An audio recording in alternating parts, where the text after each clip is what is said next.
Chers clandestins auditifs, échoués dans le Sangatte virtuel de la Gonzo Radio, bonsoir.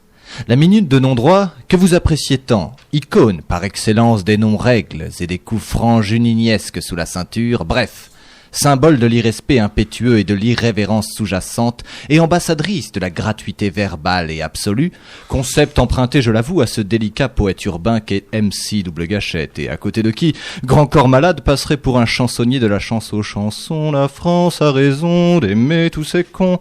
La minute de non-droit, donc, se devait pour sa 5e édition de rendre hommage à l'une des nations les plus porteuses de ces valeurs communes que sont pour nous l'égoïsme, l'égocentrisme, l'unilatéralité et l'attitude belliqueuse pacifiante. J'ai nommé les États-Unis d'Amérique du Nord de George W. Bush. Vous savez, ce petit pays, à droite du Japon, pas loin de la Jamaïque.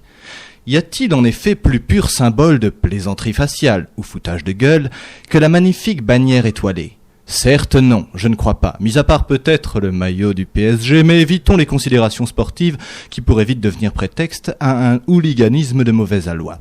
En même temps, ce n'est ni la première fois, ni la dernière que leur ambulance essuie mes tirs sporadiques au 7,62. Alors, pourquoi le pays du caniche micro-ondable, me direz-vous ? Oui, pourquoi donc fait-il allusion au pays des Twin Holes ?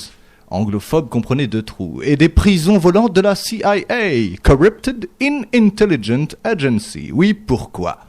Eh bien, par solidarité, oui, contre la censure exercée sur un chroniqueur de radio français, établi aux États-Unis, dans la côte ouest plus précisément, qui ose, et c'est tout à son honneur, balancer à l'antenne à une heure de grande écoute sur une radio de jeunes et en anglais en plus, notez l'effort, dans le pays le plus puritain du monde, après l'Afghanistan, l'Iran et la Suisse, une insulte bien sentie et qui se voit aussitôt licenciée pour un misérable petit mot de 4 lettres, auditif de surcroît.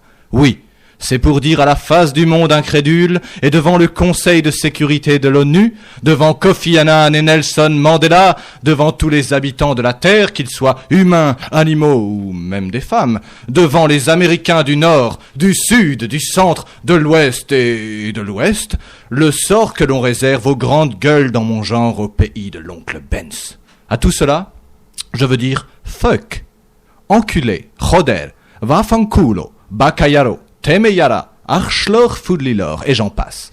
Alors vous aussi, soutenez Lucas, le jeune animateur français, en envoyant le mot enculé dans toutes les langues à Gonzo Radio qui me transmettra vos fucks d'encouragement que je lui transmettrai et qui lui feront sûrement chaud au cul. Alors écrivez pour que toujours et même chez eux triomphe la vérité.